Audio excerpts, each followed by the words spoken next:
ఏంటక్క నువ్వు కొత్త నైటీలు తీసుకున్నావు కదా, ఇంకా అవే వేసుకుంటున్నావు ఎందుకు? కొత్త నైటీలు వేసుకో అక్క, వాడక్క అని చాలామంది చెప్పారు నాకు. నేను వేస్తానండి, వాడతాను. కాకపోతే ఏంటంటే నేను కుట్టించుకున్న నైటీలు అంటే ఆల్రెడీ వాళ్ళకి చెప్తాను, నేను కొంచెం సన్నగా కుట్టుబెట్టి నీట్గా కుట్టండి అమ్మా అనేసి. కుట్టించుకున్న నైటీలు బెనిఫిట్ ఏంటంటే మళ్ళీ మనం కుట్టాల్సిన అవసరం లేదు, మళ్ళీ మర్చి కుట్టాల్సిన అవసరం లేదు, ఏం అవసరం లేదు. మనం ఎంత ఆల్తిస్తే అంతే అవుతుంది.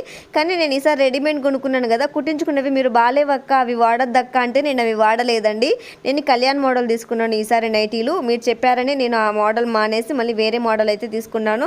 సో ఈ నైటీలు ఏంటంటే ఫస్ట్ మనకి సింక్ అయితే అనేసి ఫస్ట్ దేవాలి నీట్గా. ఫస్ట్ దేవి ఆరేసిన తర్వాత వాటిని మనకి ఓర్పు ఉంటే మనం ఐరన్ చేసుకోవచ్చు. నైటీ అంతా మళ్ళీ చిన్న కుట్టు పెట్టుకొని మళ్ళీ మనం అంతా స్టిచ్ చేసుకోవాలండి. మర్చుకొని హ్యాండ్స్ అందుకు కట్ చేసుకొని కుట్టుకోవాలన్నమాట. నేనైతే హ్యాండ్స్ నా సైజ్ పెట్టుకొని కుట్టుకుంటాను. సో నాకు కొంచెం టైం పడుద్ది వేసుకోవడానికి, తప్పకుండా వేసుకుంటాను. ఒక 1 వీక్ పడుద్ది.